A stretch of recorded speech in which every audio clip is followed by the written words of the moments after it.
Sekizano es una suerte de enigma que había rondado mi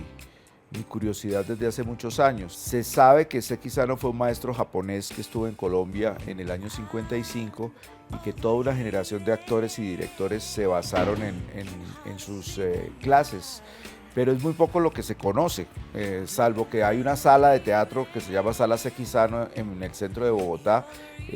No hay estudios a profundidad sobre el aporte y, por ejemplo, para personalidades como Santiago García fue definitiva su formación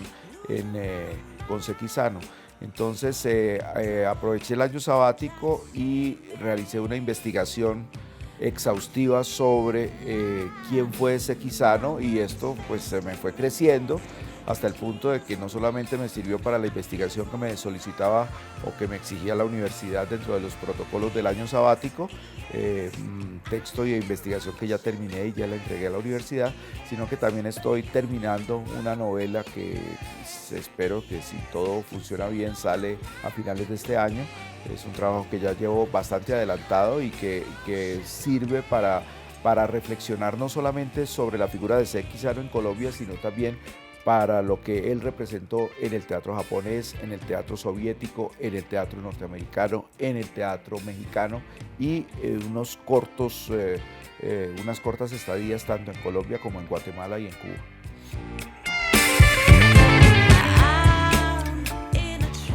Yo creo que el gran aporte de Sekizano es sobre todo en el teatro mexicano,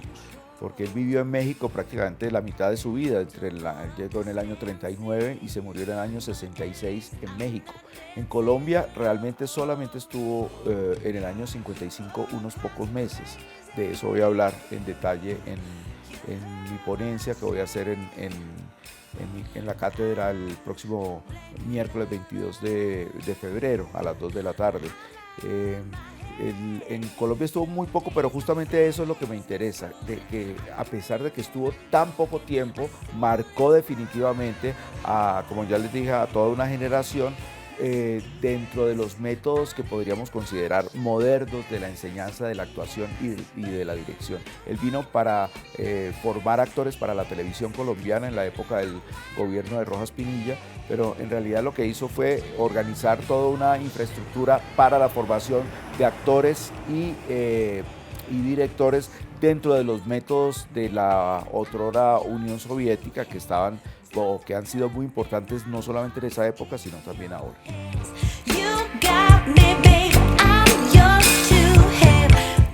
Yo creo que hablar de teatro japonés con Sekizano es un poco arriesgado, porque yo creo que lo que él más dominaba era el teatro con influencia de Stanislavski y de Meyerhold, que venía de la Unión Soviética. Él realmente salió del Japón cuando tenía 20 y tantos años y su interés era en el teatro de Occidente. Tenía conocimientos del teatro kabuki, pero sobre todo él se interesaba por el teatro de las dramaturgias de la Unión Soviética, de Estados Unidos, de la Europa, el teatro realista. No creo que haya una influencia japonesa, hay una influencia indirecta, pero no directa. Creo que el gran aporte es el aporte para la dirección de actores, para la formación de actores dentro de los métodos del realismo. Creo que ahí está, digamos, la impronta de Sekizano dentro de nuestro entorno. Investigar sobre un personaje como Sekizano es una labor un poco detectivesca, ¿no? Es como escribir sobre algo de lo que hay muy pocas fuentes. Por fortuna en México hay investigadoras que se han dedicado en profundidad a escribir libros sobre la gesta de Sekizano, que es multicultural y es muy rica y muy compleja de analizar porque requiere el conocimiento de muchos idiomas, pero sobre la estadía de Sekizano en Colombia es muy poco lo que se ha investigado. Entonces, y las personas que tomaron los cursos de Sekizano prácticamente todas están muertas, con algunas excepciones. Entonces había que ir a los periódicos sobre todo, y los textos que hay de investigación sobre Sekizano son muy generales, no hay algo que haya que se haya hecho a profundidad sobre la relación de lo que Sekizano hacía o hizo fuera de las fronteras colombianas y de qué manera aportó. Además que los escritos de Sekizano están desperdigados por distintas razones, y él no dejó unos textos teóricos, unos libros terminados, sino que él era un hombre de la práctica. Él fue una persona que se dedicó a la formación y a la dirección. Dirigió muchos montajes en distintas partes del mundo, repito, sobre todo en México, pero no hay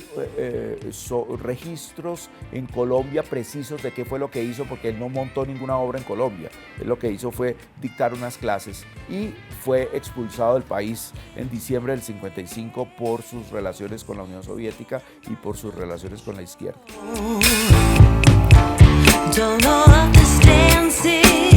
A mí todavía me sigue sorprendiendo mucho todo lo que representó la estadía de Sekizano en Colombia, porque la historia parece repetirse, y me parece que lo que sucedió con Sekizano tiene mucho que ver con la relación de la izquierda y el teatro, tiene que ver también con los métodos de formación teatral y su relación con el medio, tiene que ver con las relaciones entre el teatro, la televisión y el cine, tiene que ver también con la relación del teatro colombiano con otras teatralidades del mundo, y yo creo que ahí en la historia de Sekizano hay una suerte de símbolo de la manera como el teatro se relaciona con la sociedad de su tiempo, para bien y para mal. Y me parece que esa historia, yo no he terminado de escribirla, ni mucho menos, todavía hay mucho que investigar, y creo que todavía hay mucho por saber qué consecuencias tuvo para bien y para mal la presencia de Sekizano en Colombia.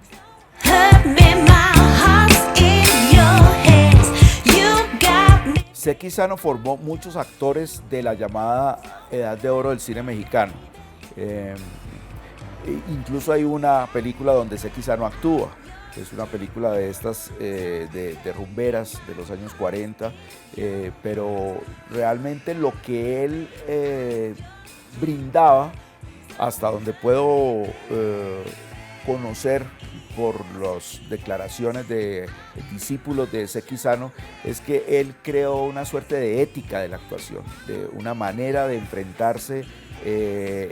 tanto al público en vivo en el teatro como en el cine y la televisión.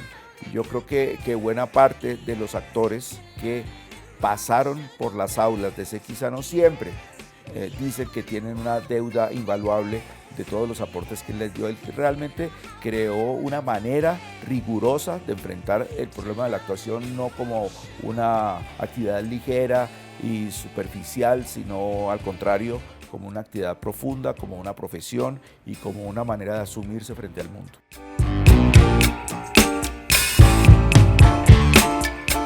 Yo siento que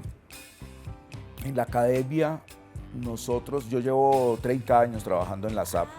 desde que era Academia Superior de Artes de Bogotá, y en todos los procesos que se ha vivido dentro del programa de artes escénicas, pues se le ha dado mucha importancia a la práctica. Estamos en acción permanentemente, los actores y los directores,